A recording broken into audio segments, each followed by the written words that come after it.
General Anil Verma, ये जो फरमान कहिए, आदेश कहिए, आग्रह करिए कहिए चिट्ठी के जरिए कि भाई आप वादे करते हैं, इनको पूरा कैसे करेंगे, इसका लेखा जोखा दीजिए, आप इसे किस तरीके से देख रहे हैं? विपक्ष कह रहा है नहीं, ये सत्ता पक्ष के फेवर में करता दिख रहा है चुनाव आयोग, ये स्वस्थ चुनावी प्रणाली की ओर उठाया गया एक कदम है या कुछ और है?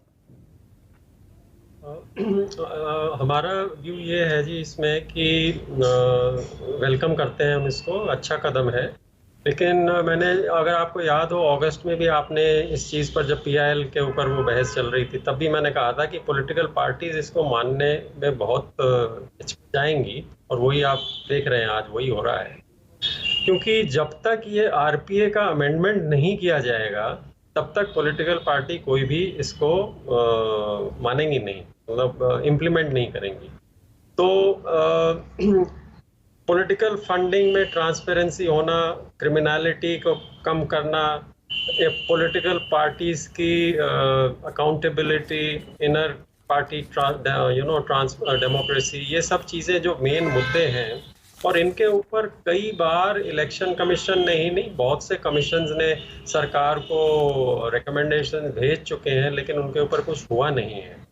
अभी जैसे एक और इन्होंने बोला है अभी इसी चिट्ठी में कि वो कैश डोनेशंस 2000 हो जानी चाहिए, और ये वो हम कहते हैं कि बिल्कुल एक एक पैसे का हिसाब किताब क्यों नहीं दे सकती पॉलिटिकल पार्टीज? जो ये कैश कलेक्शन है वो तो बहुत मामूली अमाउंट है। इलेक्ट्रल बॉन्ड्स की बात सब कर रहे हैं, वो है main elephant in the room, उसके आगे चर्चा ही चलती रहेगी क्या? 10,243 करोड़ रुपए पिछले 3.5 साल में, जब से ये स्कीम इलेक्ट्रल बॉन्ड्स की आई है, पॉलिटिकल पार्टीज को डोनेशन हो चुका है, और सबको पता है कि उसमें से 80-85% किस पार्टी को गया है? बीजेपी के पास गया है। तो उसकी तो कोई बात करते नहीं है, और उसको कहते हैं कि ये तो बहुत ट्रांसपेरेंट स्कीम है। जब आपको पता ही नहीं कि दे कौन रहा है तो ट्रांसपेरेंट कहां से हो गई भाई? और सुप्रीम कोर्ट भी इसको सुनवाई करने में हिचकिचा रहा है हमारी। नहीं, इसमें क्या, सत्ता दल, सत्ता पक्ष जिसका भी हो, अलग अलग पार्टियां आती रहती हैं राज्यों में, केंद्र में, सत्ता पक्ष को क्या एक अनफेयर एडवांटेज मिल जाएगा? सत्ता पक्ष तो चीजें बता देगी कि ये देखिए हम ये वादा कर रहे हैं और इसके ये फाइनेंशियल इंप्लीकेशंस होंगे और ये पैसा हम यहां से लेकर आएंगे। पर अगर कोई विपक्ष सत्ता में आता है, उसके सामने सरकारी खजाने का पूरा लेखा जोखा नहीं होता जी, तो जो विपक्ष में बैठा है वो वादा करे, उसका आकलन सत्ता में आने से पहले किया जाए या सत्ता में जब वो आ जाएगा तब किया जाए? ये भी एक अपने आप में ट्रिकी सवाल है क्या जी जनरल वर्मा?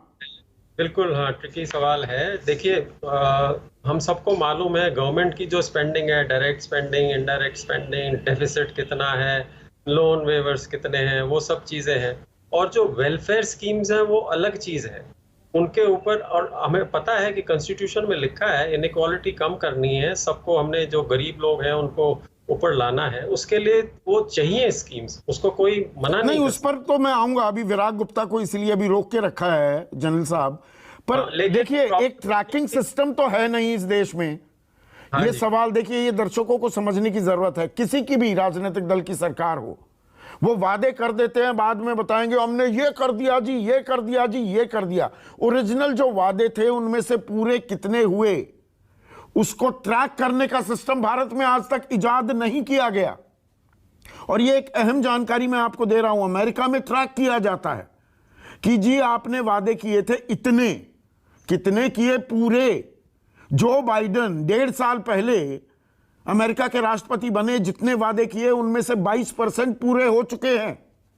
अमेरिकी राष्ट्रपति जितने भी आए, अलग अलग डेमोक्रेट हो या रिपब्लिक, अमूमन 60% से ज्यादा वादे पूरे करके गए हैं। और कुछ देश ऐसे हैं, Portugal, Sweden, Spain, United kingdom, Canada, यहां 80% तक वादे पूरे हो जाते हैं। हमारे यहां तो यह सिस्टम ही नहीं है जनरल वर्मा। हमने जी, मैं आपको बता रहा हूँ, अभी गुजरात में इलेक्शंस होने वाले हैं। हमारे गुजरात की जो रिप्रेजेंटेटिव हैं, उन्होंने आरटीआई डाल के पूछा कि भाई बताइए एमएलएस को जो फंड मिलता है उसका कितना लेखा जोखा क्या है, उन्होंने क्या कुछ किया है, वो पता ही नहीं है किसी को जी, इन्फॉर्मेशन नहीं है। MP लैड्स की तो ठीक है मिल जाती है, बट कहते हैं MLAs का पता ही नहीं। तो छोटे मोटे NGOs का तो हम सोशल ऑडिट कराते हैं, अगर कोई डोनेशन दे उनको 10 लाख का भी, तो लेकिन पॉलिटिकल पार्टीज जो हजारों करोड़ खर्च करते हैं उनका कोई ऑडिट नहीं है। वो CAG ठीक है जो कुछ करता है वो सरकार का करता है, बट लेकिन पॉलिटिकल पार्टीज का, अब BSP का मैं हमेशा एग्जांपल देता हूँ, पिछले 15 साल से मैं देख रहा हूँ, वो कहते हैं कि जी हमें 20,000 से ऊपर की कोई डोनेशन ही नहीं मिली। अब ये ECI को भी पता है, इनकम टैक्स वालों को भी पता है, पर किसी ने कोई सवाल उठाया है इसके ऊपर? कुछ एक्शन हुआ है इसके ऊपर? कभी होता ही नहीं है। मतलब किसी को परवाह नहीं है। और मैनिफेस्टोज का तो वो खुद ही बोलते हैं कि जी वो तो जुमला था, वो तो बोल दिया हमने, वो ठीक है। तो definitely an audit is required. And और ऑडिट किसका करोगे? ये रेवड़ी क्या है ये कौन तय करेगा?